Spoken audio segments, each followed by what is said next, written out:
Това беше, видяхте, Una Mas Drimera. Също го казвам, защото ми харесва как звучи Una Mas Drimera. Но отиваме към материал, който направи колегата Ники Василковски от новините за погребан град, който лежи в подножието на Ивайловградското село Хухла. И защо този град се пази в строга тайна до момента? Нека да видим. Казва, че тук в Родопите всяко камъче е история. Спомени за непознати явления, извънземни нашествия и несметни богатства.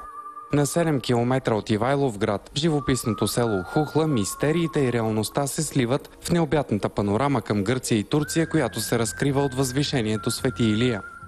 Далеч назад във времето, 12 века преди Христа, магията на това място привлича древните тракийски жреци. Хълмът Свети Илия става светилище, а водата от кладенеца, разположен на самия връх, лечебен феномен, познат по целия цивилизован свят. Тук в светилището са идвали хора от голяма част от целия свят бесик и са търсили всеки своето лечение. Всеки хухля знае, че като се качи на хълма, на Хухла, ако му укрива, ще се оправи, ако болна, ще се излекува. Хората не са знаели по-напред, че това е старо тракийско светилище, но са усещали, че тук има нещо по-особено.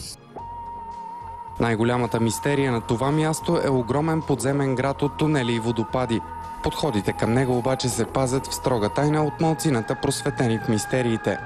Но ние не го отваряме, защото мисля, че държавата още не е готова. Чакаме да мине ерата на псевдоархеолозите.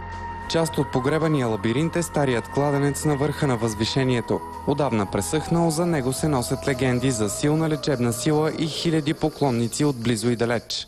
Пресъхването на този кладенец е свързано с древна легенда. Всяка година тук е идвал елен, който сам се е предлагал за жертвоприношение. Една година обаче еленът закъснял, последвало голямо земетресение и този кладенец пресъхнал. Нашите хора не са знаели на времето върху какво нещо живеят. Колоната, която на върха са взели, са направили една колона за валиране на Хармана.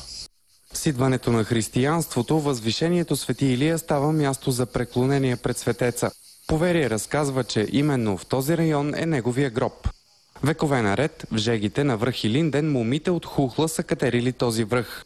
Макар и поизбледнял от времето, този ритуал все още е жив в спомените на най-възрастните баби в селото. Аз имаше черквичка така. Отиха там, пееха и се връщаха. И баба ми казва, че и ти така запомни. На този кладенец казват ми, че имало едно време вода. Подземните лабиринти се свързват с времето, когато поминък на хората тук е било въглищарството и рододобива. Смята се, че от светилището на връх Свети Илия жреците са ръководили добива на ценни метали. Те са умели да управляват рододобива така, че да извличат златото от оловото по един незнаем досега начин. Друго свято място е този водопад на около 400 метра под върха Свети Илия.